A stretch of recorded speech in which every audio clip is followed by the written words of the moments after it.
quarter of the country are independents. Now, last time, both Biden and Trump came to that election with equal bases. But Biden won independents by 13 points, and that was the difference. So Trump now has to unite his party and then rally the independents. Well, how does he do that? Policy. Both of you young ladies, I was talking back and forth with you, and you said, look, you would vote for Nikki Haley. That's someone that you can see yourself voting for. But you said if it gets between Nikki Haley, Donald Trump and Joe Biden again, you will vote for who? I will vote for President Biden. I have 5 grandchildren. 4 of them are girls, and I'm very concerned about women's issues and democracy. Jesse Waters may think he's onto something because he's reading stats from somebody's magazine or some article about a third of this country being independent. He's absolutely incorrect. Meaning, while most people that are registered independent may say that they're independent, in actuality, people always vote the same way. There's very few people that actually switch from voting Democrat to Republican from election after election. People usually vote always, if you're registered independent, people still vote Republican if they vote Republican. If you vote Democrat, you still vote Democrat. That's just the nature of it, regardless of what people want to believe. It is a lie that's perpetuated by the media so that they can tell stories about this persuadable universe that exists. Do you have any liberal friends who you talk to about this? I don't. If you met a liberal at a diner and were talking to the liberal, what would you want to convince them of most? That they should vote for Trump. That, he's going to be the reason that this country turns back around and we get back on our feet again like we were when he was in office. Presumably that liberal thinks that we are back on our feet and things are going okay now, right?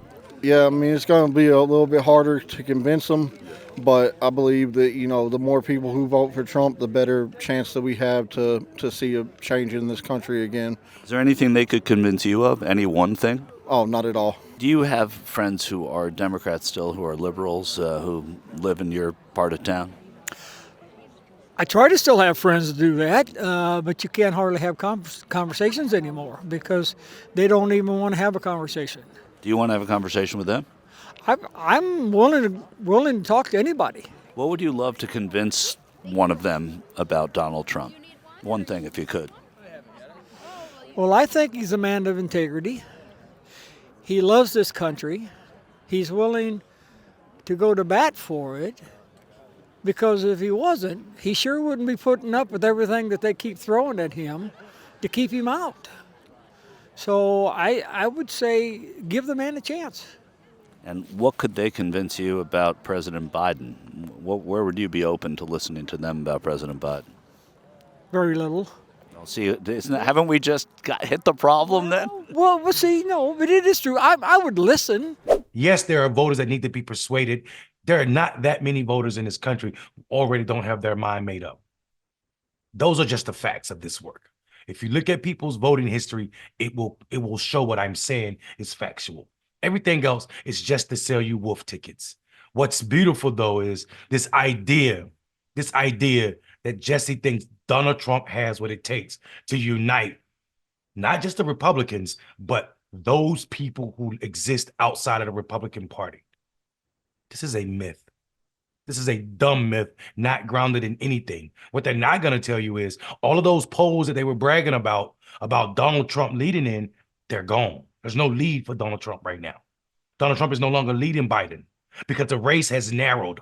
Republicans aren't jollying or dollying back and forth between which candidate they're going to choose. It's starting to look like it's going to be Donald Trump. And the world is waking up to the idea that they want nothing to do with that. Those are the facts. Now, that is not to say that the Democrats have it in the bucket. It is to say, though, reality is setting in for a lot of people. And Donald Trump ain't it. Donald Trump ain't it. Neither is Jesse Waters. Neither is these Republicans who lie about they care about policies. You can't tell me you care about policy, patriotism, and America when you support Donald Trump, who supports Putin, who supports not. Donald Trump actually said this. He told the Republicans, do not do this bipartisan border bill because he needs the border to be an issue in his primary election. Y'all are frauds. Every Republican should be screaming at Donald Trump. Governor Abbott in Texas should be screaming at Donald Trump. If he cares so much about border protection and border security, why not get on board with this bill to pass bipartisan border or immigration policies? I'll tell you why. Because they don't give a damn about immigration policy. They do care about power and being in control. So there's no way in living hell will the Republicans go with this bipartisan border bill in 2024, because Donald Trump told them, don't do it. Blame it on me. This is disgusting and a continuation of this man not giving a damn about anything except for his election and himself. But Fox will still carry the water and say that Donald Trump has what it takes to unite America. Donald Trump is disgusting. If you support Donald Trump, you're not far behind that. I'm Mondale Robinson. I support America. Real patriots. Peace.